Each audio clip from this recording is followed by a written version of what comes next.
আসসালামু আলাইকুম ওরহমতুল্লাহি ওবরাকাতুহু। আলহামদুলিল্লাহ রাব্বিল আলামিন ওয়াল আকিবাতুল মুত্তাকিন ওয়ালা উদওয়ানা ইল্লা আলাল যালিমিন। আম্মা বা'দু, আমরা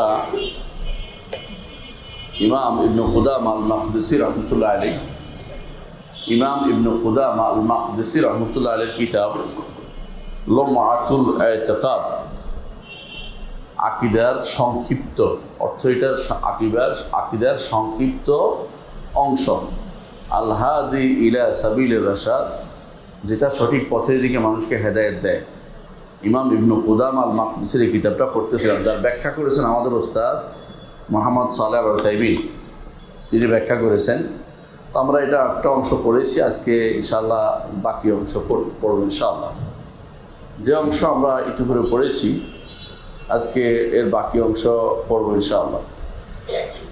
আজকে ইতিপূর্বে আমরা যে সিফাতগুলি পড়েছি তার মধ্যে সেই সিফাতগুলোর মধ্যে হচ্ছে দুটি সিফাত বিস্তারিত পড়েছি। একটি হচ্ছে সিফাতুল ওয়াজহ, চেহারা, আল্লাহ তাআলার জন্য চেহারা সাব্যস্ত করা। এখানে কারা বিরোধিতা করে? আল্লাহ তাআলা চেহারা সাব্যস্ত করতে কারা বিরোধিতা করে আপনাদের মনে আছে কিনা? জাহমিয়ারা, মুতাজিলারা, শিয়ারা, খারেজিরা, আশারিরা, মাতুরিদিরা সবাই অস্বীকার করে। আল্লাহ তাআলা চেহারা অস্বীকার করে, অথচ চেহারার উপরে প্রচুর আয়াত এসেছে, হাদিস এসেছে, এরাগুলো অস্বীকার করে। বলতে পারেন আহলুস সুন্নাহ ওয়াল জামাআহ, সুল্লাতুম মিনান নাস, অল্প কিছু মানুষ আল্লাহর কোরআন আয়াতগুলো স্বীকার করে। বিরোধীকে আমরা তাকফির করে কিনা? না, সবাইকে কাফের বলি না, পাইকারিভাবে কাফের বলি না। যাদের উপর আমরা প্রমাণ প্রতিষ্ঠা করতে পেরেছি তারপরেও মানবে না, তাদের কাফের বলি। এর আগ পর্যন্ত পাইকারিভাবে আমরা কাফের বলি না। তবে আমরা কী বলি? পথভ্রষ্ট, অবশ্যই ফেরকার অন্তর্ভুক্ত, ফেরকা হয়ে গেছে 73 ফেরকার মধ্যে 72 ফেরকার অন্তর্ভুক্ত হয়ে গেছে, যখন মানবে না। কারণ কোরআনের একটি আয়াতের একটা অংশ মানা আর একটা অংশ না মানার কোনো সুযোগ নাই।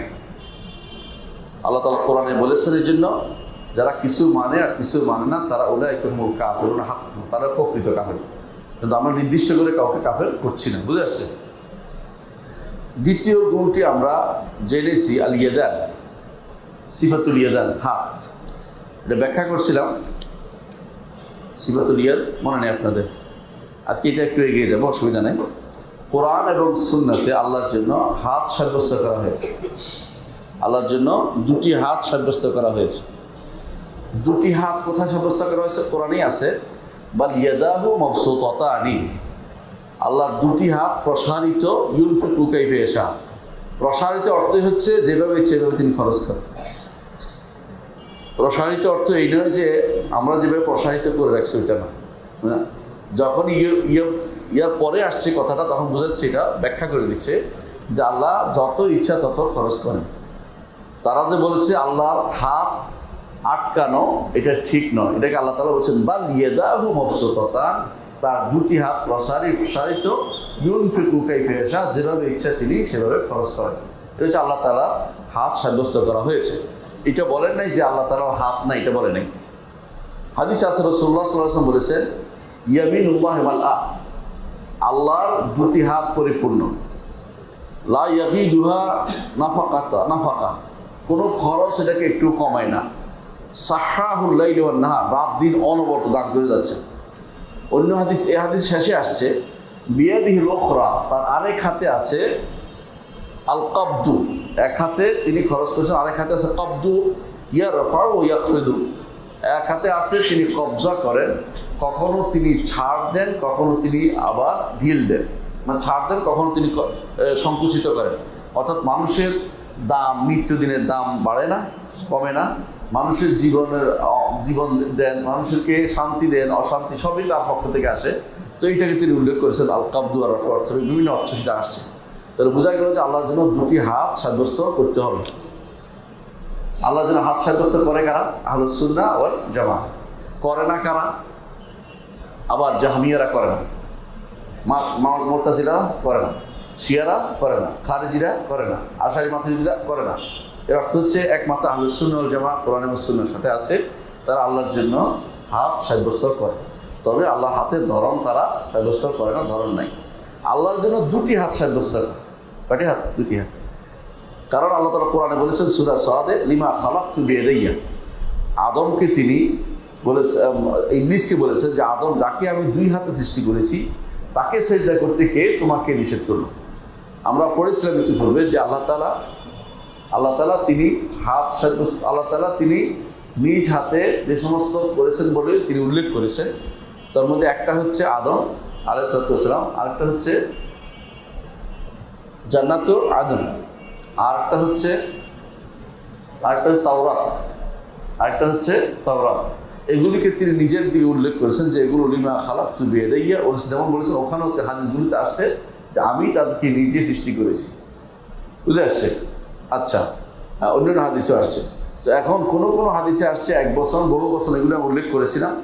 এক বছর যেখানে হাত আসছে এটা মতলব বোঝানোর জন্য, আল্লাহর হাত আছে বোঝানোর জন্য। দুই বছর আসছে দুইটা বোঝানোর জন্য। বহু বছর যেখানে আসছে সেখানে দুটো অর্থ হতে পারে। একটা কোথাও অর্থ নিয়েছে যে দুই বা ততোধিক, আসলে বহু বছর। আর ওই ভাষাতে একের অধিক গেলেও বহু বছর না, বাংলাতে তো একের অধিক 2 বছরটা, আর ওই ভাষাতে বেশি বহু বছর, সেই হিসেবে বহু বছর শব্দ ব্যবহার করছে, দোষের কিছু না। আবার কোথাও কোথাও হাত বলে আল্লাহ তাআলা হাত যদি বোঝায় সেখানে কুদরতের অর্থ কত বহু বছর জায়গায় আসছে। 2 বছরের জায়গায় কোথাও 2 বছর যখন ব্যবহার, সেখানে কোথাও কুদরত অর্থ হয় না, 2 শক্তি হয় না। এই জন্য তো বোঝা গেল আল্লাহ তাআলার হাত সাব্যস্ত করতে হবে, দুটি হাত সাব্যস্ত করতে হবে। হাত দুটিকে দুটো ইয়ামিন বলবেন, ডান বলবেন? হাত দুটাকে ডান বলবেন? হ্যাঁ, কেলতা ইয়াদাইহি ইয়ামিন, হাদিসে আসছে তার দুটি হাতে ডান। কি অর্থে? যে বাম অর্থ তো খারাপ হোক, বাম হাত ঢুকাই দিছে, বাম হাত নষ্ট, সেই অর্থে আল্লাহ তাআলার জন্য বাম বলা যাবে না। তবে দুটি হাত বলতে হবে, দুটি হাতে সম্মান সূচক বলতে হবে। আল্লাহর দুটি হাতে হচ্ছে বরকতময়, বরকতময়, ইয়ামিন অর্থ বরকতময়, এই জন্য বরকতময় সম্মান সূচক দুটি হাতে বলতে হবে। কিন্তু হাত দুটি, হাত দুটি, তো সেই দুটাকে ডান বাম, আমার ডান বাম হয়, আল্লাহর জন্য ডান বামের ব্যবস্থাপনা আপনি সেভাবে করবেন না। ইয়ামিন অর্থ বরকতময়, দুটি হাতেই বরকতময় সেভাবে সাব্যস্ত করতে হবে আল্লাহর জন্য। কথা বুঝতে পারছি? এটা আমরা গত দর্শে ছিল, আজকে সেটাকে শুধু টানার জন্য বলেছি। আজকে নতুন দর্শ করবো ইনশাআল্লাহ। আজকে দর্শ হচ্ছে নফস। আল্লাহর জন্য কি নফস সাব্যস্ত করব? অবশ্যই আল্লাহর জন্য নফস সাব্যস্ত করতে হবে, নফস সাব্যস্ত করতে হবে। আমি সিফাত কিনা এটা একটু পরে বলবো। আল্লাহর জন্য নফস সাব্যস্ত করতে হবে, কোরআন সুন্নাহ এবং ইজমা দিয়ে নফস সাব্যস্ত করব। তো কোরআনে কারীম আল্লাহ তাআলা বলেছেন কাতাবা রাব্বুকুম আলা নাফসি রাহমা, আল্লাহ তাআলা নিজের উপরে রহমত তিনি লিখে নিয়েছেন। কোথায় লিখে নিয়েছেন? হাদিসে আছে, রাসূলুল্লাহ সাল্লাল্লাহু আলাইহি ওয়াসাল্লাম বলেছেন, এই হাদিসের ব্যাখ্যায়, এই আয়াতের ব্যাখ্যায় তিনি বলেছেন আল্লাহ তাআলা তিনি যখন সব কিছু সৃষ্টি করেছেন, আসমান জমি সৃষ্টি করেছেন, তখন তিনি আরশের উপর একটা কিতাব আছে লিখেছেন। বোঝা গেল আরশের উপরও একটা কিতাব আছে, এটা লহে মাহফুজ না, আরেকটা কিতাব। সেই কিতাবে তিনি লিখেছেন যে সাবাকাত রাহমাতি গাদাব, আমার রহমত আমার ক্রোধের উপরে স্থান পাবে। নিজের জন্য তিনি লিখেছেন। অর্থাৎ দুনিয়ার বুকে মানুষ যদি কোনো সব যদি কাফের হয়ে যায়, আল্লাহ সবাইকে ধ্বংস করবেন না কেন? তার রহমতের কারণে, রহমতের প্রাধান্যের কারণে সবাইকে ধ্বংস করেন না। আবার যখন নবীরা বদদোয়া করেন তখন ধ্বংস করে দিয়েছে, যেমন অনেক জায়গায় করে দিয়েছে। আবার কখনো কখনো সারা দুনিয়ার সব মানুষ কাফের হয়ে গেছে, 2-1 ছাড়া, এই অবস্থাও গেছে। রাসূলুল্লাহ সাল্লাল্লাহু আলাইহি ওয়াসাল্লাম যখন দুনিয়ার বুকে প্রেরিত হয়েছিলেন তখন হাদিসে আছে আল্লাহ তাআলা দুনিয়ার দিকে তাকিয়েছেন, দুনিয়ার দিকে এমনভাবে তাকিয়েছে, তাকানোর পর তাকে ফামাকাতাহু আরাবুহু মুআজ্জামুহু, আরব আজম সব তাকে ক্রোধান্বিত করেছে। কেন? কেউ ইমানের উপর নাই, ইল্লা বাকায়া মিন আহলিল কিতাব, কেবল অল্প কয়েকজন আহলি কিতাবের লোক ছাড়া বেশিরভাগই হচ্ছে কাফের ছিল। এরপর আল্লাহ তাআলা মওকুফে জারাম হিফত কারম কা জহুর থা, আল্লাহ তাআলা এই জারাম বন্ধ করার জন্য কারণ দিয়েছেন, মুহাম্মদুর রাসূলুল্লাহ সাল্লাল্লাহু আলাইহি ওয়াসাল্লামকে প্রেরণ করেছেন। তাহলে বোঝা গেল যে আল্লাহ তাআলা তিনি কি করেন? ক্রোধান্বিত হন, তিনি জগতের দিকে তাকান, জগতে কি হচ্ছে তিনি জানেন, কিন্তু তিনি লিখেছেন তার কিতাবের মধ্যে একটা কিতাব আরশের উপর আছে, সেখানে লিখেছেন যে আমার ক্রোধের উপরে আমার রহমত প্রাধান্য পাবে। এই জন্য তিনি দুনিয়ার বুকে এত কিছু করি আমরা, তিনি একবার ধ্বংস করে দেন না, সুযোগ দেন, আর এইভাবেও দেন। দুনিয়া থেকে অনেকে আছে এলাকার পর এলাকা কাফের, তারপরেও তিনি সেখানে মানুষদেরকে বসবাস করতেছেন, রিজিক দিচ্ছেন, কারণ তার রহমতের ডালা অনেক বড়, রহমতের শীত বেশি থাকার কারণে তিনি রহমত করে যাচ্ছেন। তো দেখা গেল একটা আয়াতে আমরা পাচ্ছি যে আল্লাহ তাআলার জন্য তার নিজের উপরে নিজের শব্দ বোঝানোর জন্য নফস আল্লাহ তাআলা ব্যবহার করেছেন। অনুরূপভাবে সূরা আলে ইমরানের 28 নম্বর আয়াতে আল্লাহ তাআলা বলছেন, ওয়া ইউহাদ্দিরুকুমুল্লাহু নাফসা, ওয়া ইউহাদ্দিরুকুমুল্লাহু নাফসা, আল্লাহ তার ব্যাপারে তোমাদেরকে ভয় দেখাচ্ছেন। আল্লাহর ভয়তে পেতেই হবে ভাই, সাবধান করতে হতে হবে। তার ব্যাপারে, তার নিজের সত্তা ব্যাপারে তোমাদের ভয় দেখাচ্ছেন যে তিনি কি করতে না পারেন।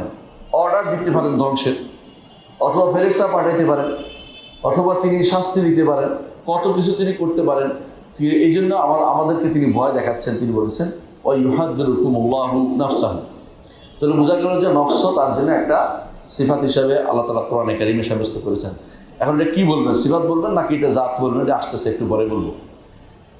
ওয়াকাল আন ঈসা আলাইহিস সালাতু ওয়াস সালাম, আল্লাহ তাআলা ঈসা আলাইহিস সালাতু ওয়াস সালাম সম্পর্কে বলেছেন যে ঈসা আলাইহিস সালাম বলেছেন যে তাআলামু মা ফি নাফসি ওয়া লা আ'লামু মা ফি নাফসিকা, আল্লাহ আপনি জানেন আমার নফসে কী আছে আপনি জানেন, আর আপনার নফসে কী আছে তা আমি জানি না।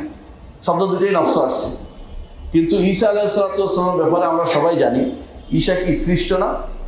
সৃষ্ট। সৃষ্ট, তার ভিতরে নফস আছে, মানুষের ভিতরে নফস আছে, রূহ আছে, কিন্তু আল্লাহর জন্য সেই অর্থে নফস বা রূহ সাব্যস্ত করা যাবে না। কথা বুঝে আসছে? তবে নফস বলা যাবে অবশ্যই, তার জন্য নফস তিনি সাব্যস্ত করেছেন ওয়ালা আ'লামু মা ফি নাফসিকা। নফস কি আপনি এটাকে কি বলবেন, এটাকে কি জাত সত্তা বলবেন, এটা আলোচনা আসবে ভিন্ন, কিন্তু আল্লাহর জন্য নফস সাব্যস্ত করা হয়েছে। আমরা দেখতে পাচ্ছি কোথাও সূরা মাআদার 116-তে। অনুরূপভাবে কোরআনে কারিমে সূরা তাহার মধ্যে আল্লাহ তাআলা বলছেন, সূরা তাহার 41 নম্বর আয়াতে আল্লাহ তাআলা বলছেন ওয়াসতানাতুকা লিনাফসি, হে মূসা আপনাকে আমার নফস নিজের জন্য আপনাকে আমি তৈরি করে নিয়েছি। এই জন্য নবীদেরকে আল্লাহ তাআলা ছোটকাল থেকে তৈরি করে নেন। আশারি মাতুরিদিরা বলে যে নবীদের তৈরি করার দরকার লাগে না, আল্লাহ ইচ্ছা করলে সবচেয়ে ফাসিকের উপরও নবুয়ত দিতে পারেন, কথাটা ঠিক নয়। বরং নবীদেরকে সেভাবে ছোটকাল থেকে আল্লাহ তাআলা তৈরি করে। এটা হচ্ছে আহলে সুন্নাত জামাতের আকীদা, যে তাদের বিশেষভাবে গুরুত্ব দিয়ে আল্লাহ তৈরি করে, যাতে করে বড় হলে কেউ বলতে না পারে তুমি না কালকে চলছিলে, তুমি না কালকে আমার খাবার চুরি করছো, তুমি না কালকে কাম করছো, এই জন্য বলতে না পারে। ছোটকাল থেকে তাদেরকে বিশেষভাবে আল্লাহ তাআলা তৈরি করেন নবীদেরকে। এর বিপরীতে যারা বলেন যে আল্লাহ ইচ্ছা করলে একটা গাছেরও দিতে পারেন, মাছেরও দিতে পারেন, জাতীয় কথাবার্তা ইসলাম বলে না। এটি হচ্ছে খারাপ বাতিল আকীদা লোকদের কথা। আহলে সুন্নাত জামাতের কথা হচ্ছে আল্লাহ তাআলা ছোটকাল থেকে তাদেরকে তৈরি করেন। এখানে বলছে মূসা আপনাকে আমি ছোটকাল থেকে ওয়াসতানাতুকা লিনাফসি, এইভাবে তৈরি করে নিয়েছি আমি আমার নিজের জন্য করে। এখানে নফস শব্দ ব্যবহৃত হয়েছে। তাহলে দেখা গেল যে নফস শব্দটি কোরআন এবং হাদিসে আসছে। কোরআন এবং হাদিসে আসছে। হাদিসে কোথায় আসছে? রাসূলুল্লাহ সাল্লাল্লাহু আলাইহি ওয়াসাল্লাম বলেছেন সুবহানাল্লাহি বিহামদিহি, বলেন না সকালবেলা সুবহানাল্লাহি বিহামদিহি আদাদা খালকিহি রিদা নাফসিহি ওয়া জিনাতা আরশিহি ওয়া মিদাদা কালিমাতিহি। এই চারটি জিনিস বললে বিশাল জিনিস। রাসূলুল্লাহ সাল্লাল্লাহু আলাইহি ওয়াসাল্লাম একদিন দেখলেন যে সাহাবিয়া রাসূলের স্ত্রী জুয়াইরিয়া অথবা জাইনাব মনে আসছে না আমার, তিনি বিশাল এক নইয়া পড়তেছেন, সুবহানাল্লাহ সুবহানাল্লাহ পড়তেছেন অনেকক্ষণ থেকে। তো তিনি বলছেন এখন পর্যন্ত বসে আছো? রাসূল আসেন ঘুরে গেড়ে আসেন, বলে ইয়া রাসূলুল্লাহ আমার জিকির আজকার পড়তেছি। বলে তুমি এতক্ষণ যা পড়ছো আমি 4টা কালেমা পড়ছি, যথেষ্ট হয়েছে। তো 4টা কালেমা কি? সুবহানাল্লাহ বিহামদিহি আদাদা খালকিহি একটা, তার সৃষ্টির সংখ্যা পরিমাণ, সৃষ্টির সংখ্যা কে জানে? আল্লাহ ছাড়া কেউ জানে। এতগুলি আমি সুবহানাল্লাহ বিহামদিহি, এতগুলি সুবহানাল্লাহ বিহামদিহি, বুঝছেন তো? রিদা নাফসি আপনার নিজের সন্তুষ্টি পরিমাণ, তার সন্তুষ্টি পরিমাণ, তার সন্তুষ্টি সর্বোচ্চ আর সর্বোচ্চ পর্যায়ে রিদা নাফসি। জিনাত আরশি আরশের ওজন পরিমাণ। ও আল্লাহ আরশের ওজন কে ধরবে? কত ওজন কে বলতে পারবে? ওজনের দিক থেকে, বুঝছেন তো? জিনাত আরশি মিদাদা কালিমাতিহি, তার কালিমার কালি পরিমাণ, আর তার কালিমা কোনোদিন শেষ হবে না। এর অর্থ হচ্ছে এইটা অশেষ, নিঃশেষ, যা বলবে সব। তো সুবহানাল্লাহ বিহামদিহি 4টা শব্দ বললে, প্রথমটা হচ্ছে সুবহানাল্লাহ আদাদা খালকিহি, সৃষ্টির সংখ্যা। ও আল্লাহ সৃষ্টির সংখ্যা কে বের করবে ভাই? তারপরে ধরেন আর রেদা নফসি, তিনি যে যতটুকু সন্তুষ্ট হন, তিনি যতটুকু সন্তুষ্ট হন এটা বিশাল। 4টি জিনিস বলেছেন এবং সর্বোচ্চ পর্যায়ে, সর্বোচ্চ পর্যায়ে সংখ্যার দিক থেকে, মানের দিক থেকে এবং শ্রেষ্ঠত্বের দিক থেকে, যেমন এবং ইয়ার দিক থেকে, যেটা তরলতার দিক থেকে, এটা মিলাদে কালিমাতি কালির দিক থেকে, অর্থাৎ 4 দিক থেকে 4টাকে সম্পূর্ণ পর্যায়ে রাসূলুল্লাহ উল্লেখ করেছেন। এখানে আমাদের যে অংশটুকু দরকার সেটা হচ্ছে রাসূলুল্লাহ সাল্লাল্লাহু আলাইহি ওয়াসাল্লাম বলেছেন যে সুবহানাল্লাহ রিদা নফসি, নিজের নফসের সন্তুষ্ট, নিজের তার সন্তুষ্টি পরিমাণ। এখানে নফস শব্দ ব্যবহার করেছে, হাদিসে নফস আসছে। আচ্ছা, আবার দেখা যায় হাদিসে আছে রাসূলুল্লাহ সাল্লাল্লাহু আলাইহি ওয়াসাল্লাম বলেছেন লাম্মা খালাকাল্লাহুল খালকা, আল্লাহ তাআলা যখন সৃষ্টি করেছেন তখন কাতাবা আলা নফসি, নিজের উপরে তিনি লিখে নিয়েছেন। তো নফস আছে না হাদিসের মধ্যে। আবার দেখা যাচ্ছে সেটা রাসূলুল্লাহ সাল্লাল্লাহু আলাইহি ওয়াসাল্লাম আরেক হাদিসে আসছে যে তিনি বলেছেন, হাদিসে কুদসিতে সেটা আসছে যে যখন কেউ আমার দিকে ধেয়ে আসে আমি তার দিকে অগ্রসর হই। সেখানে উল্লেখ আছে যখন আমার দিকে সে নিজে আসে আমি নিজে তখন তার দিকে অগ্রসর হই। হাদিসে আছে, নফস আছে হাদিসে, ওখানে শব্দ উল্লেখ আছে। তো বোঝা গেল কোরআন ও হাদিসে নফস শব্দ উল্লেখ আছে। এখন আল্লাহর জন্য নফস সাব্যস্ত আমাকে করতেই হবে, কোরআন হাদিসে আসছে, কোনো সন্দেহ নেই। নফস করতেই হবে, নফস আমরা সাব্যস্ত করবো কোরআন ও সুন্নাহ দিয়ে। এখন নফস বলতে কি বোঝানো হয়েছে এটা আগে নির্ধারণ করতে হবে। আমাদের সালাফদের মধ্যে একটা বিশাল গোষ্ঠী, তারা মনে করতেন নফস একটা আলাদা সিফাত, নফস একটা আলাদা সিফাত। এর প্রবক্তা আমাদের শেখ বিন বাজ রহমতুল্লাহ আলাইহি ছিলেন। এই পক্ষে তিনি বলতেন যে নফস একটা সিফাত, নফস একটা সিফাত। এর বিপরীতে উলামা, বিশেষ করে ইবনে তাইমিয়া রহমতুল্লাহ আলাইহি, ইবনে তাইমিয়া, ইবনে কাইয়িম এবং তাদের পরবর্তী অনুসারীরা তারা দেখেছেন যে কোরআনে কারীমে আল্লাহ তাআলা এবং হাদিসে, বিশেষ করে ইমাম বুখারী এই মতের প্রবক্তা, যে কোরআন সুন্নাহ ঘেটে বোঝা যায় নফস বলতে আল্লাহ সত্তাকে বুঝিয়েছেন, নফস বলতে আল্লাহর জাতকে বুঝিয়েছেন। বুঝছেন কিনা? নফস বলতে আল্লাহ জাতকে বুঝিয়েছেন এবং নফস বলতে আল্লাহ তাআলার শখসকে বুঝিয়েছেন। লা শাখসা আগিরুন, আল্লাহ যেমন আছে সেটা। ইমাম বুখারী রহমতুল্লাহ আলাইহি 3টা অধ্যায় বিন্যাস করেছেন সহিহ বুখারীতে এই নফস বোঝানোর জন্য। একটা আনছেন নফস দিয়া, একটা আনছেন জাত দিয়া, একটা আনছেন শখস দিয়া। বুঝিয়েছেন যে আল্লাহর সত্তাকে 3 ভাবে উল্লেখ করা যায়। কখনো আপনি বলবেন জাতুল্লাহ, আল্লাহর সত্তা, কখনো বলবেন নফসুল্লাহ, আল্লাহর সত্তা, কখনো বলবেন শখসুল্লাহ, আল্লাহর সত্তা। অর্থাৎ আল্লাহর সত্তাকে বোঝানোর জন্য 3টি শব্দ ব্যবহার করা হবে, ইমাম বুখারী রহমতুল্লাহ বলেছেন। এর বিপরীতে ইবনে খুজাইমা নফসকে আলাদা সিফাত মনে করতেন। তো এই হিসেবে আলেমদের মধ্যে এটাকে আলাদা মনে করার একটা প্রবণতা আছে, কিন্তু ইবনে তাইমিয়া রহমতুল্লাহ আলাইহি বলেছেন তার মজমু ফাতাওয়ার মধ্যে 14 নম্বর খণ্ডে 196-97 পৃষ্ঠা, আন-নাফসু হিয়া যাতুল মুকাদ্দাসা, নফস আর কিছু না, এটা তার জাতকে বোঝানো হয়েছে। এবং এই বুখারীর বক্তব্য এবং এটাই শুদ্ধ বেশি। তো বোঝা গেল যে নফস সিফাত হিসেবে আমাদের ইমামদের কোন দলে আছে সিফাত বর্ণনার ক্ষেত্রে, সিফাত হিসেবে আনছেন তো এক জায়গাতে, সিফাত হিসেবে আনছেন, যারা সিফাত হিসেবে আনছেন এই হিসেবে আনছেন যে আল্লাহ থেকে উল্লেখ করেছেন। কিন্তু ইমাম বুখারী রহমতুল্লাহ আলাইহির বক্তব্য সবচেয়ে বেশি সুন্দর এবং তারটা বেশি গ্রহণযোগ্য। নফস বলতে আল্লাহ তাআলার সত্তাকেই বোঝানো হয়েছে এখানে, কারণ নফস আলাদা কোনো কিছু না। 2 কারণে। 1 নম্বর কারণ হচ্ছে আমরা আরবিতে বলি, যারা আরবি জানে সহজে বুঝেন, বলেন যে যা যায়েদুন নফসুহু, অর্থ কি? জায়েদ নিজে এসেছে। এর অর্থ আলাদা হয় না যে জায়েদ আসছে তার আত্মা আসছে, এটা না। তার আত্মা মানুষের হয়, তারপরেও এখানে কিন্তু তাকিদ হয়। কি হয়? তাকিদ হয়। তো বোঝা গেল নফস শব্দ দিয়ে তাকিদ করাটা আরবি ভাষায় বহুল প্রচলিত এবং এই জন্য নফসটা তাকিদ অর্থে ব্যবহৃত হওয়ার কারণে সত্তা বিপরীতে ব্যবহৃত হয়। আবার কেউ দ্বিতীয় অর্থ হচ্ছে নফস বলতে মানুষের মতো যেন নফস না হয়ে যায়, কারণ মানুষের নফস তো সৃষ্ট, আল্লাহটা কিন্তু নফস, এটা কিন্তু রূপ না। বুঝলেন না? আমাদের মানুষের নফস একদিকে, নফস একদিকে রূপ। তো যেহেতু আমরা আলাদা সিফাত সাব্যস্ত করছি না, আমরা জাতকে বোঝানো হচ্ছে, নিঃসন্দেহে নফস আল্লাহ সাব্যস্ত করব, সেই হিসাবে অবশ্যই বলতে হবে আন-নাফসু হিয়া যাতুল মুকাদ্দাসা। ইবনে তাইমিয়া রাহমাতুল্লাহ যেটা বলছেন সেটা, নফস হচ্ছে অবশ্যই কি আল্লাহর সত্তাকে নফস বলা হয়েছে। হাদিসে একটা হাদিসে রাসূলুল্লাহ সাল্লাল্লাহু আলাইহি ওয়াসাল্লাম বলেছেন যে নফস সাব্যস্ত করতে হবে, এটাই মূল কথা। এখন এটাকে সিফাত না বলে আমরা কি বলেছি, অধিকাংশ জাত বলেছি, এটাই বিশুদ্ধ। আমাদের শেখ মাহমুদ সালেহ উসাইমিন অন্য জায়গাতে বলেছেন যে নফস বলতে জাতকে বোঝানো হয়েছে, আল্লাহ সত্তাকে বোঝানো হয়েছে। এটাই সত্য। এই জন্য আল্লাহর জন্য জাত বোঝানো হচ্ছে, এটার প্রমাণ হচ্ছে হাদিসে আছে, হাদিসে কুদসিতে, ইয়া ইবাদি, হে আমার বান্দারা, ইন্নী হারামতু যুলমা আলা নাফসি, আমি আমার নিজের উপরে জুলুমকে হারাম করেছি, ও জাআলতুহু বাইনাকুম মুহাররামা, এবং তোমাদের জন্য সেটাকে হারাম করেছি। বুঝা গেল? তো এখানে আমরা অনুবাদও করেছি নিজের উপরে, আমরা বলি নফসের উপরে। বুঝতে আসছে কথাটা? সুতরাং নিজের উপরে অর্থ হবে এখানে। ঠিক অন্য হাদিসে আছে, আনা ইনদা যান্নি আবদি বি, আমার বান্দা আমার জন্য যে ধারণা করে সেটার মধ্যে আছে, এর মধ্যে ওটার হাদিসের মধ্যে আছে যে সে যদি আমাকে তার নফসে আলোচনা করে, নিজের কাছে স্মরণ করে, যাকারতুহু ফি নাফসি, আমি নিজের কাছে তাকে স্মরণ করি, নিজে নিজে স্মরণ করি।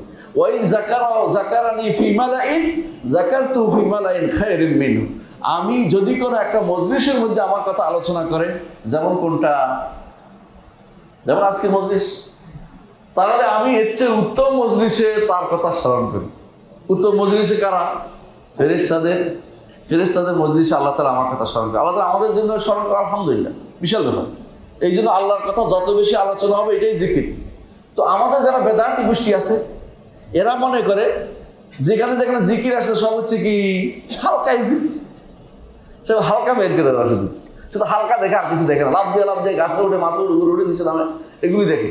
কিন্তু জিকির, এই যে আল্লাহ স্মরণ করার অর্থ হচ্ছে আল্লাহ নিয়ে, আল্লাহ তাআলা আসমা ও সিফাত নিয়ে আলোচনা করে, এটা সবচেয়ে বড় স্মরণ।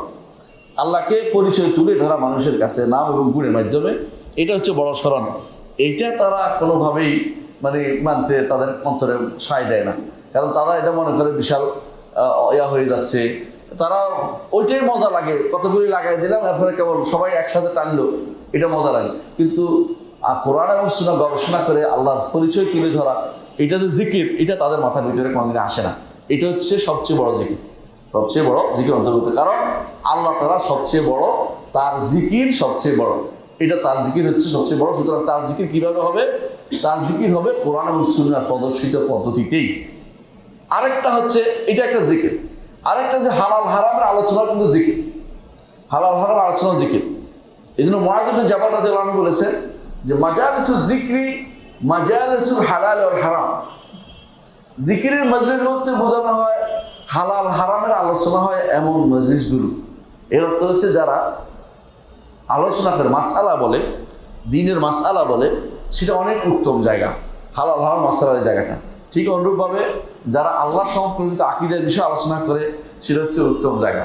এর বাইরে জিকির, একাকী জিকির করলে, সুবহানাল্লাহ সুবহানাল্লাহ পড়লে আল্লাহ তিনিও আমার কথা স্মরণ করেন। আর আমি যদি কোনো তাসবির কথা আলোচনা করি সবার কাছে, একটু আগে যে বলছে সুবহানাল্লাহ বিহামদিহি আদাদা খালকিহি রিদা নাফসিহি জিনাতা আরশিহি মিদাদা কালিমাতিহি, আল্লাহ তাআলা এর থেকে উত্তম মজলিসে আমাদের কথা স্মরণ করেন, এর থেকে উত্তম মজলিসে আমাদের কথা স্মরণ করেন। সারা কারা ফেরেশতাদের কাছে আমাদের কথা আলোচনা করে। এই জন্য ফাজকুরুনি আযকুরুকুম ওয়াশকুরুনি ওয়ালা তাকফুরুন, আমাকে স্মরণ করো, আমি তোমাদের স্মরণ করব।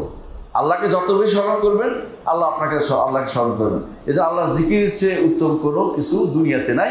রাসূলুল্লাহ সাল্লাল্লাহু আলাইহি ওয়াসাল্লাম বলেছেন, আদ-দুনিয়া মালউনাতুন ওয়া মালউনুন মা ফিহা, দুনিয়া অভিশপ্ত, দুনিয়ার মধ্যে যা আছে তাও অভিশপ্ত, ইল্লা যিকরুল্লাহি ওয়া মা ওয়ালা, তবে আল্লাহর জিকির এবং তার সাথে সম্পৃক্ত কিছু থাকলে এটাই শুধুমাত্র আলাদা। ও আলিম আও আলিমান আও মুতাআল্লিমান, অথবা যারা আল্লাহর জিকির শিক্ষা দেয় অথবা আল্লাহর জিকির যারা শিখে, এরা হচ্ছে সবচেয়ে দুনিয়ার শ্রেষ্ঠ জায়গা এটা। এই জন্য মাজালিসুল জিকির ফেরেশতারা, আমাদের এই মজলিসগিরি ফেরেশতারা আছে, এরা যদি কোনো আপনি বিশ্বাস না করেন তো আপনি হতভাগাদের অন্তর্ভুক্ত। বিশ্বাস করতে হবে এটা, কারণ আমাদের নবী মুহাম্মদ রাসূলুল্লাহ সাল্লাল্লাহু আলাইহি ওয়াসাল্লাম আমাদেরকে বলেছেন যে যখনই এরকম কোনো মজলিস হয়, সেখানে ফেরেশতারা কি করে, তাদের ডানা বিছিয়ে দেয়, হ্যাঁ, এবং সেখানে তারা বসে যায়। আল্লাহর পক্ষ থেকে সাকিনা নাজিল হয়, রহমত নাজিল হয়, এবং আল্লাহ তাআলা তার কাছে যারা আছে তাদের কাছে এদের কথা স্মরণ করে থাকেন। তাহলে এই জন্য আমাদের জন্য নফস একটা অবশ্যই সাব্যস্ত করতে হবে। নফস বলতে জাত না সিফাত, এই নিয়ে মতভেদের কি আছে, সুযোগ আছে। এটাকে জাত বলবো না সিফাত বলবো, তবে আমরা শেখ ইবনে তাইমিয়া রাহমাতুল্লাহির মত অনুসারে আমরা এটা কি বলি, জাতকে বোঝাচ্ছি। কি বলে? জাতকে বোঝানো হয়েছে। আচ্ছা, তাহলে আমরা নফস সম্পর্কে একটা আলোচনা শেষ করলাম ইনশাআল্লাহ। এর পরের আলোচনা সিফাত হচ্ছে 3 নম্বর সিফাত হচ্ছে 4 নম্বর সিফাত হচ্ছে সিফাতুল মাজি ওয়াল ইতিয়ান, আশা। আল্লাহ তাআলার আশা এবং আগমন করা। আমরা মাজি যা অর্থ কি আসছে, আতা অর্থ আসছে, কিন্তু ইচ্ছা করে দুটো অনুবাদ করছি ভিন্ন, তাতে করে বুঝেন যে দুটো ভিন্ন ভিন্ন। কোরআনে কারিমে দুটো আলাদা আসছে। আল্লাহ তাআলা উল্লেখ করেছেন, কোথাও বলছেন যে তিনি আসবেন, ওয়াজাআ রাব্বুকা ওয়াল মালাকু সাফফান সাফফা। এর আগে বলা হয় না নফস অস্বীকার করে কারা, নফস সিফাত অস্বীকার করে কারা, ঠিক ওই গোষ্ঠী অস্বীকার করে। এরা কারা? নফস বলতে সিফাত হিসেবে যারা অস্বীকার করে, সিফাত যারা আছে মনে করে এটা অস্বীকার করে। ও সিফাত নফস বলতে আল্লাহকে বোঝানো হয়েছে, এই হিসেবে যদি করা হয় অস্বীকার করা হয় না। কিন্তু যখন যারা বলে যে সিফাত হিসেবে আসছে, তখন সেই হিসেবে যারা বলে যে নফস, তারা প্রথমে তাসবিহ দিয়ে নেয়, মুসাব্বিহারা অস্বীকার করে, এর বাইরে সেটা আসে না। এখন দেখেন সিফাত যেটা এখন আসছে এটা হলো সিফাতুল মাজি ওয়াল ইতিয়ান, আশা এবং আগমন। আল্লাহ তাআলা আসেন, এইটা শুনলে আপনাকে কারা কারা বিরোধিতা করবে জানেন? জাহমিয়ারা, হ্যাঁ, আশারীরা, মাতুরিদিরা, শিয়ারা, খারেজিরা, মুতাজিলারা সব বিরোধিতা করবে। কেন? এইটা তাদের কাছে একেবারেই অস্বস্তিকর। আগের যে সিফাতগুলি ছিল, সিফাতগুলি ছিল সত্তাগত। এগুলি কি ছিল? সত্তাগত, বুঝছেন নি? মানে ধরেন আল্লাহ তাআলার হাত, এগুলো তো সত্তার অংশ, এগুলো তো আর কিছু করা নয়। অনুরূপভাবে চেহারা, এগুলো তো কিছু করা নয়। নফস যদি সিফাত ধরেন, সেগুলো কিছু করা নয়। কিন্তু আল্লাহ কিছু করেছেন, এইটা তাদের অসহ্য। আল্লাহ কিছু করেনি। যা রব্বুকা অর্থ কি? যা রব্বুকা অর্থ কি? আল্লাহ এসেছেন। সহজ হিসাব, আল্লাহ এসেছেন, আপনার রব এসেছেন, এটা তো আপনার রব এসেছেন। এরা বলছেন না না না, যা রব্বুকা করা যাবে, অর্থ করা যাবে না। কি করতে হবে? একটা অর্থ হচ্ছে অর্থ করব না, আর একটা অর্থ হচ্ছে আল্লাহর নির্দেশ এসেছে, আল্লাহর রহমত এসেছে, আল্লাহর অর্ডার এসেছে, আল্লাহ আসেন না। আর আমরা বলি যে হাশরের মাঠে আল্লাহ আসবেন, ওয়াজাআ রাব্বুকা ওয়াল মালাকু সাফফান সাফফা। অর্থ কি? আল্লাহ এসেছেন, ওয়াল মালাকু, আর ফেরেশতারাও আসেন, সাফফান সাফফা, কাতারে কাতারে। ফেরেশতারা কাতারে কাতারে আসবে, ফেরেশতারা হাশরের মাঠে কাতারে কাতারে আসবে। এবং ওয়াল মালাকু আলা আরজাইহা, এসে হাশরের মাঠে চারপাশ বন্ধ, বানানোর কোনো সুযোগ দিবে না। এই বিশাল মাঠের মধ্যে, বিশাল মাঠ, কত বড় মাঠ আল্লাহ ছাড়া কেউ জানে না। কারণ দুনিয়া পরিবর্তন হয়ে আরেকটা দুনিয়া হবে। দুনিয়ার কোনো জায়গা সেখানে তথাকথিত অবস্থায় থাকবে না। অনেকে মনে করে থাকে সিরিয়া, বাইতুল মাকদাস এগুলো হাশরের মাঠ, তাই না? মনে করে, অনেকে বলেও, তাদের এটা মনে নাই যে এটা হচ্ছে দুনিয়ার হাসর। দুনিয়া হাসর বুঝছেন? সর্বশেষ যেই জায়গায় মানুষ অবস্থান করবে, এরপর ধ্বংস হয়ে যাবে, এটা হচ্ছে কোনটা?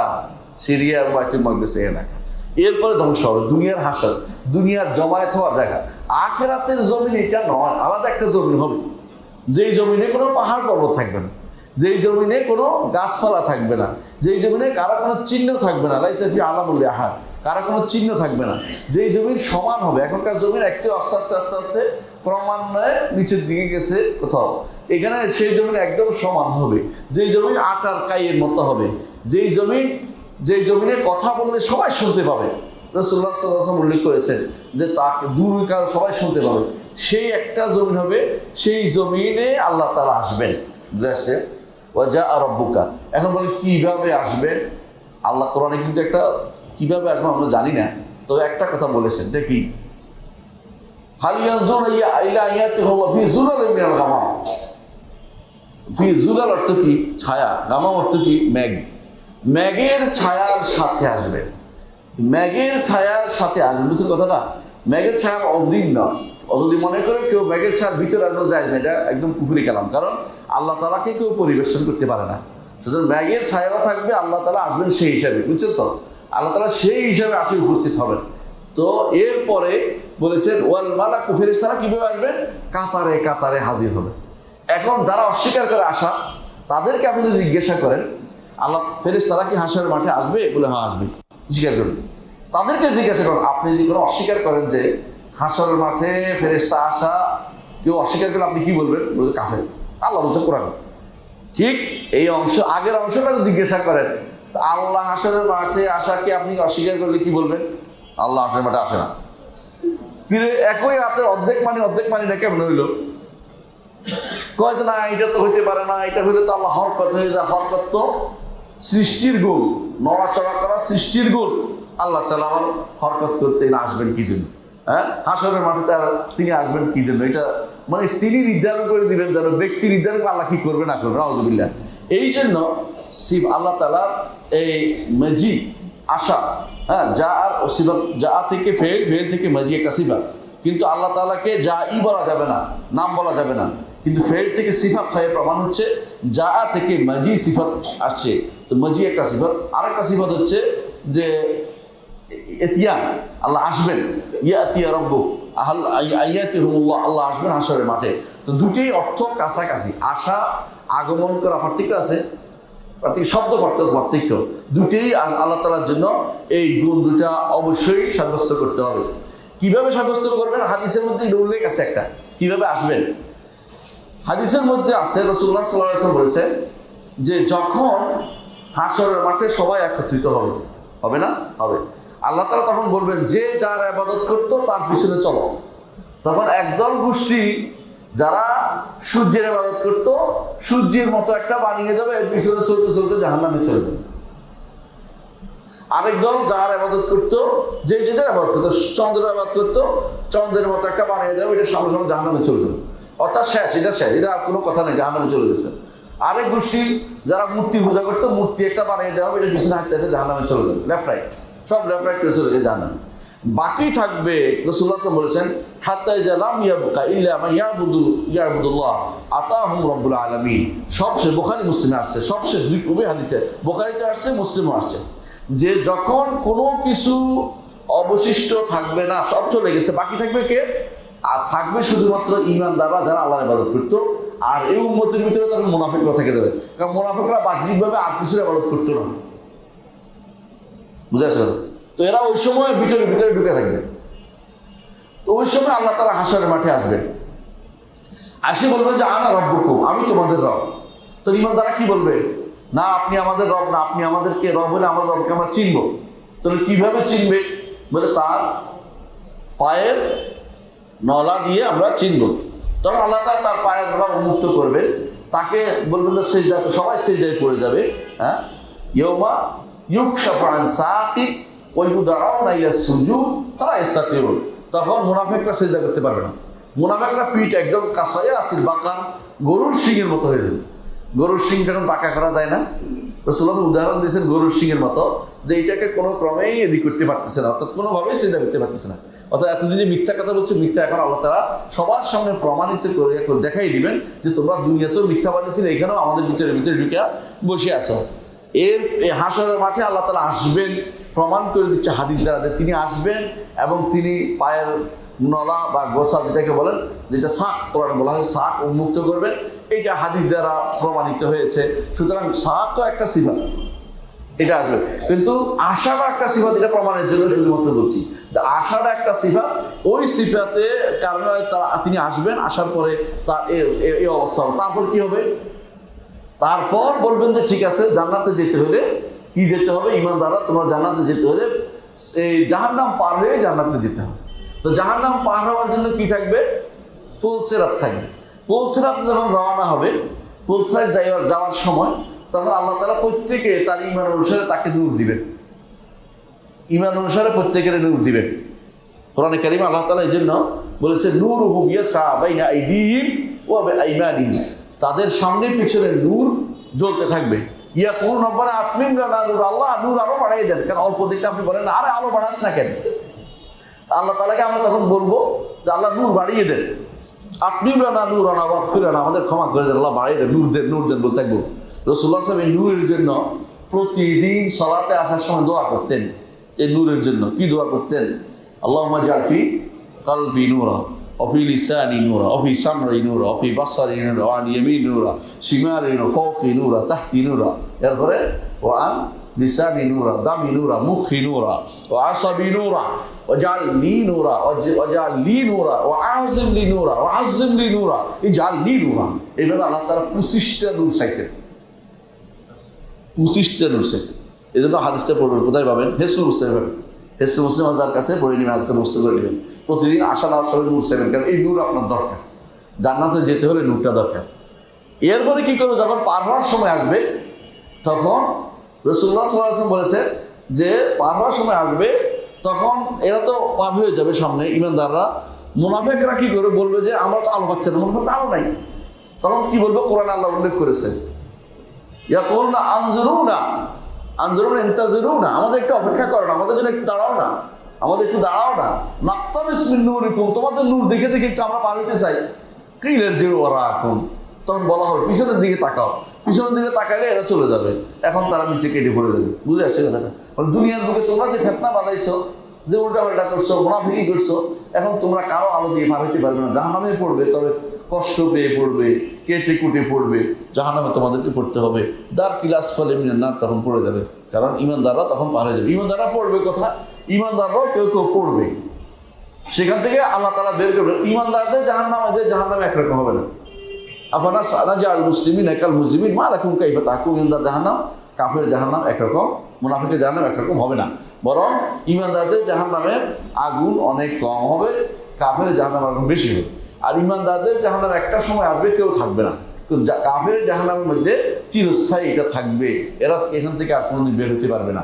আর ইমানদারদের জাহান্নাম থেকে সুপারিশের মাধ্যমে, সে সুপারিশ করে করে বের করে নিবে। ঈমান থাকলে, ঈমান থাকার কারণে গুনাহ হচ্ছে, সুপারিশ পাবে, আল্লাহ রাব্বুল ইজ্জতের রহমত পাবে, রাসূলের সুপারিশ পাবে, ঈমানদারদের সুপারিশ পাবে, নেককারদের সুপারিশ পাবে, শহীদদের সুপারিশ পাবে। এরা সুপারিশ করে করে বের করবে, কিন্তু এখানে কেউ কোনোদিন বের হবে না, চিরস্থায়ী জাহান্নামে থেকে যাবে। যার ঈমান নাই তার কিছু নেই। আমি এটা লম্বা আলোচনা ওয়াজ করতেছি না, কিন্তু ঘটনা বোঝার জন্য বলতেছি, তাহলে হাশরের মাঠে আল্লাহ আসবেন কিনা? আসবেন, এটা বিশ্বাস করতে হবে। এই এতিয়ান এবং মাজিজ যাকে বলা হয়, এটা সাব্যস্ত করতেই হবে, এটা সাব্যস্ত করতে হবে। আহলুস সুন্নাত ওয়াল জামাত এটাকে সাব্যস্ত করে। সাব্যস্ত করে না কারা? আসেন, একেবারে এটা একবার পাইকারিভাবে সাব্যস্ত করে না সবাই, কোনোভাবে সাব্যস্ত করতে রাজি নেই। আরগুলি তো দুই একজন ছুটা বাটাকে একদম করছে, এটা কেউ সাব্যস্ত করবে না। কেন? এটা তার নিজের সিফাত লাজিমা, সিফাত ফেলিয়া লাজিমা, এটাই কোনোভাবে সাব্যস্ত করে না। আশা না জাহমিয়ারা, না মুতাজিলারা সাব্যস্ত করে না, শিয়ারা, খারেজিরা কেউ সাব্যস্ত করে না।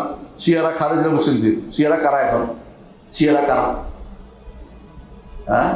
ইরানিরা। আর কারা? ইরাকের একটা অংশ, ইয়েমেনের একটা অংশ, তা পাকিস্তানের একটা অংশ।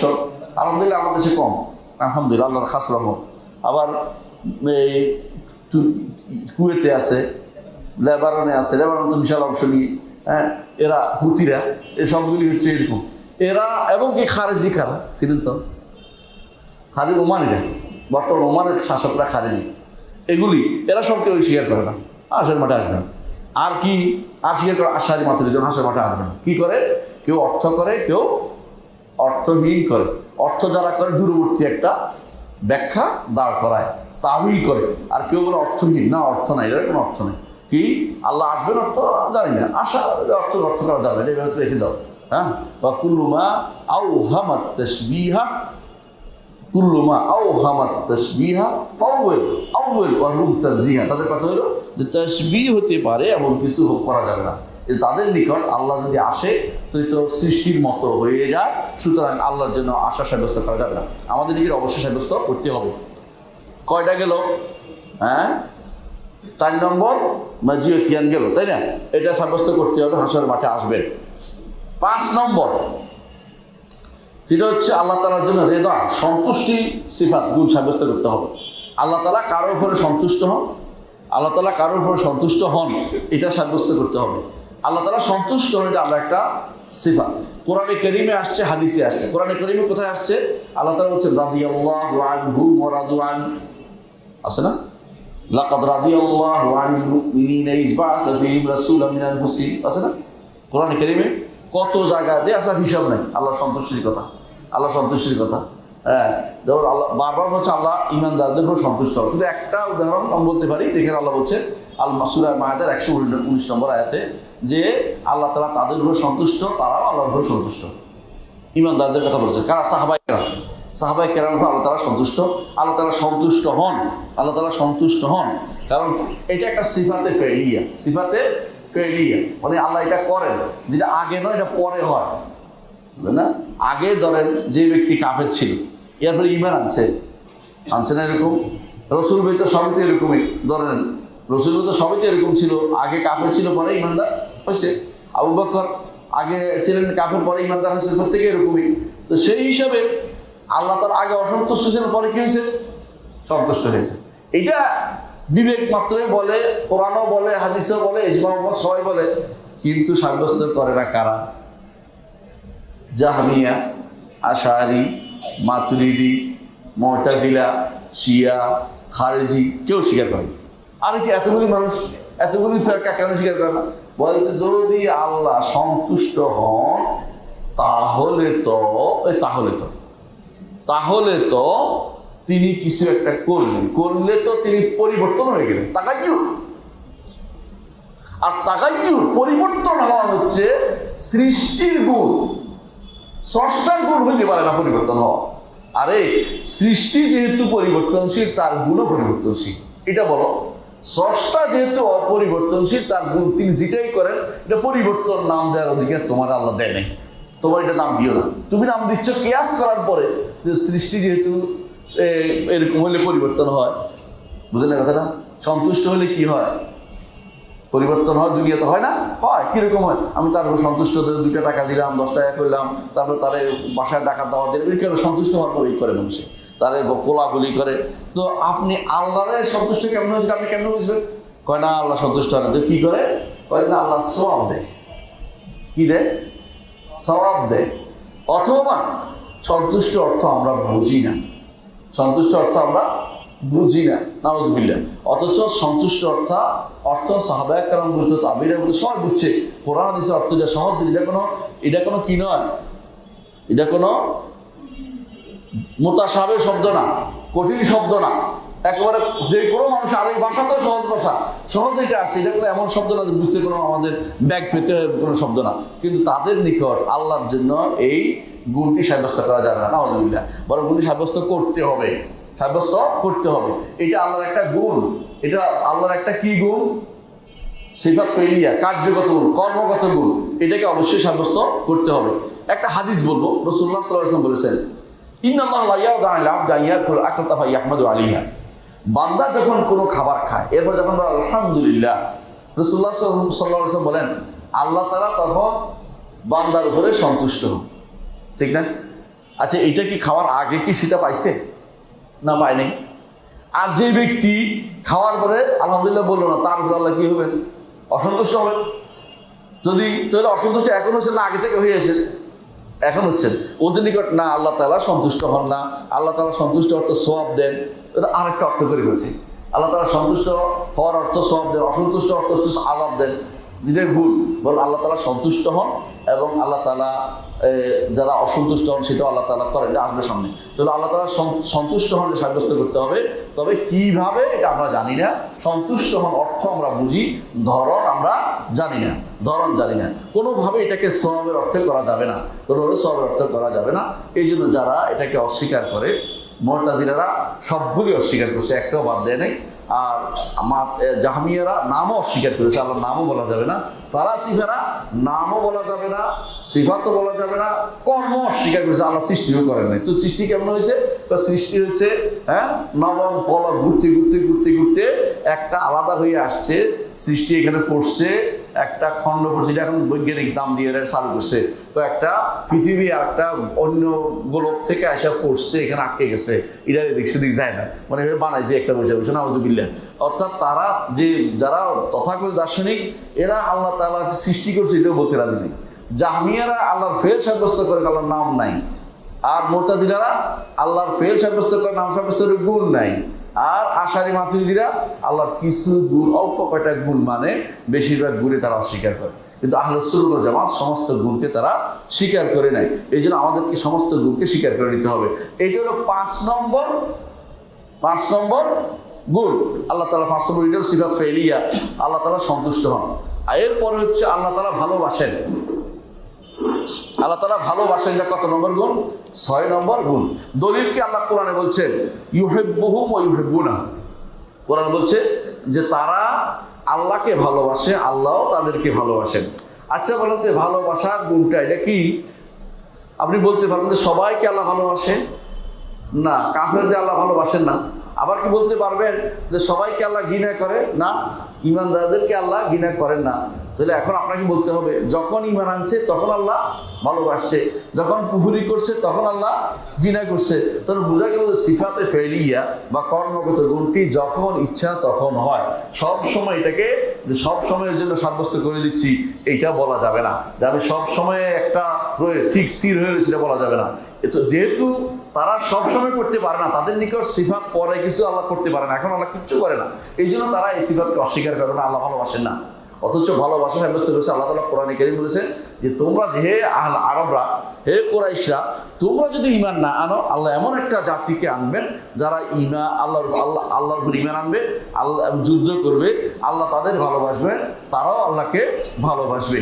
এবং এইটা রাসূলুল্লাহ কোরআনে কারীম উল্লেখ করেছেন। হাদিসে আছে রাসূলুল্লাহ সাল্লাল্লাহু আলাইহি ওয়াসাল্লাম বলেছেন, খাইবারের দিন বলেছেন আগামী দিন আমি ঝান্ডা এমন এক ব্যক্তির হাতে দিব, এমন এক ব্যক্তির হাতে দিব যে আল্লাহ এবং তার রাসূলকে ভালোবাসে এবং আল্লাহ এবং তার রাসূল তাকে ভালোবাসে।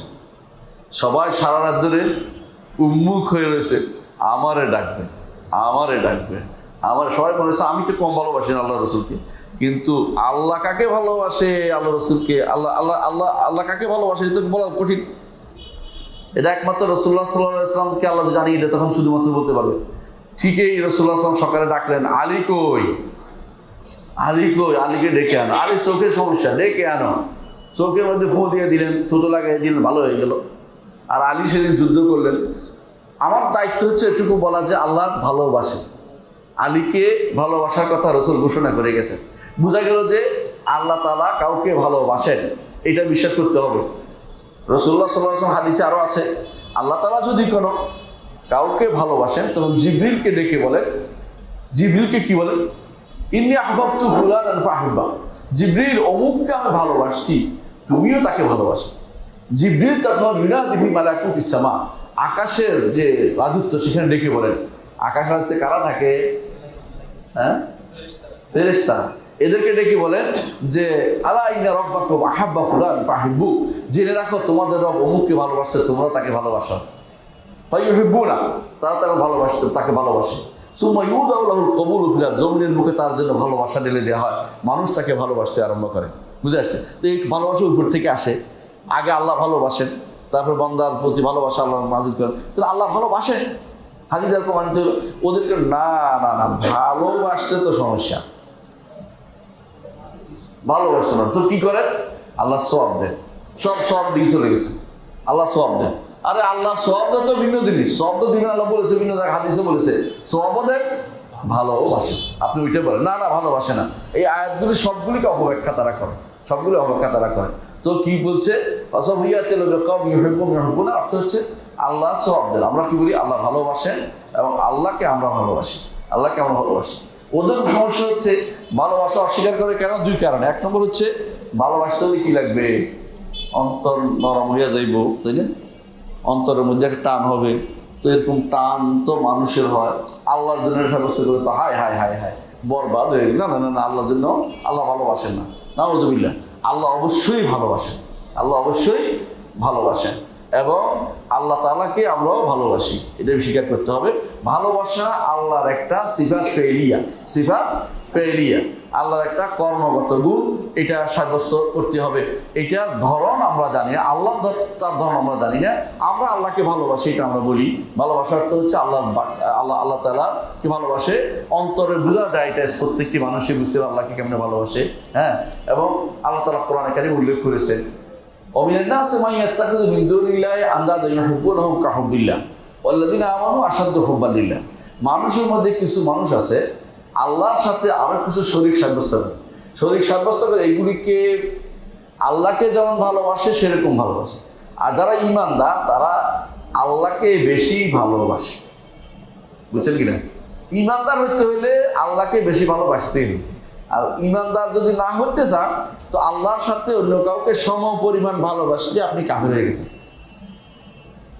আপনি যদি মনে করেন চাকরিটাও দরকার, আল্লাহর কথা শোনার দরকার, চাকরিটা সুদী ব্যাংকের, আল্লাহর কথাটা তো শোনার দরকার, তো চাকরিটা তো ছাড়তে পারতেছি না, আল্লাহ মাফ করে দিবে গফর ভাই, এর অর্থ হচ্ছে কি জানেন? আপনি গুনার মধ্যে লিপ্ত আছেন। আর যখন বেপরোয়া হয়ে যাবেন, আল্লাহ কি দেখতেছেন আমার অবস্থা, কি সমস্যা? কোনো সমস্যা নাই, চাকরি করবোই, তখন কিন্তু আপনি কাফের হয়ে গেছেন। বেপরোয়া হয়ে গেলে কাফের হয়ে যাবে। কারণ তখন আল্লাহর চেয়ে কাকে ভালোবাসছেন? চাকরিটাকে। আর আল্লাহ থেকে কোনোটাকে বেশি ভালোবাসলে বা সম পরিমাণ ভালোবাসলেও সে কাফের হয়ে যাবে। সম পরিমাণ। নিচে থাকলে ঈমান থাকবে গুনাহগার। ভালোবাসার পর্যায়ে নিচে থাকে যে আমি চাকরি ভালোবাসি আবার আল্লাহকে ভালোবাসি, আল্লাহ তুমি মাফ করে দিও, কি করতাম আমার পারতেছি না ইত্যাদি, তাহলে আর তুমি গুনাহগার। কিন্তু কি হবে? দুনিয়ার মানুষ সহায়তা করে, আমার কিন্তু দোষ। এর অর্থ কি বুঝছেন? বেপরোয়া। এখন আর ঈমান নাই, এখন চাকরির দাস হয়েছে, টাকার দাস হয়েছে। হ্যাঁ, দুনিয়া কার দাস? টাকার দাস। দুনিয়াটা কার দাস? টাকার দাস। এরকম হয়ে গেছে, বুঝছেন? ধর দুনিয়া টাকার দাস। যাক আল্লাহ কুল্লি হাল, আমরা বোঝার উদ্দেশ্য ভালোবাসাটাই মূলত ইবাদতের মূল জায়গা, যেখানে আল্লাহকে আমরা ভালোবাসি, আল্লাহ আমাদেরকে ভালোবাসেন। যে আল্লাহকে ভালোবাসে আল্লাহ তাকে ভালোবাসেন। এটা একটার পরিপূরক। মানুষ যদি সত্যিকার অর্থে আল্লাহকে ভালোবাসে তাহলে কি করবে? কুল ইন কুনতুম তুহিব্বুনাল্লাহ ফাত্তাবিউনি, তাহলে কি হবে? ইউহিব্বুকুমুল্লাহ, আল্লাহ তোমাদেরকে ভালোবাসবেন। কত আয়াতে বলেছেন আর হিসাব নাই, অথচ এই বিশাল গোষ্ঠী আল্লাহর ভালোবাসা অস্বীকার করে। বিশাল গোষ্ঠী। আশেপাশে আপনাদের যতগুলি প্রতিষ্ঠান আছে না, যারা সালাফি প্রতিষ্ঠান, বাকি সবগুলি অস্বীকার করে যে আল্লাহ ভালোবাসার তো সওয়াব দেন, ভালোবাসা না, ভালোবাসা এটা হবে না। অথচ কোরআন এবং হাদিসের ভর্তি যে আল্লাহ তাআলা কি করেন? তার বান্দাকে কাউকে ভালোবাসেন, আবার কাউকে ঘৃণা করেন। হাদিসের সামনে আসবে, সে দেখতে পাবেন। তো বোঝা গেল যে আল্লাহ অবশ্যই কি করেন? ভালোবাসেন। আল্লাহ অবশ্যই ভালোবাসেন, কিন্তু ধরন আমরা জানি না। শুধু ভালোবাসা আল্লাহর জন্য সাব্যস্ত করতে হবে। এরপরে আসছে আল্লাহ তাআলা বলেছেন কাফেরদের ব্যাপারে, ওয়াগাদিবাল্লাহু আলাইহিম, আল্লাহ তাদের উপরে ক্রোধান্বিত। গাদব অর্থ ক্রোধ, আল্লাহ তাআলার ক্রোধ হওয়া, এটা একটা গুণ। আল্লাহ তাআলা ক্রোধান্বিত হন, এটা ৭ম গুণ। এটা ইনশাআল্লাহ আরেকদিন আলোচনা করব। সুবহানাকাল্লাহুম্মা ওয়া বিহামদিকা আশহাদু আল্লা ইলাহা ইল্লা আনতা আস্তাগফিরুকা ওয়া আতুবু ইলাইক। আসসালামু আলাইকুম ওয়া রাহমাতুল্লাহি ওয়া বারাকাতুহু।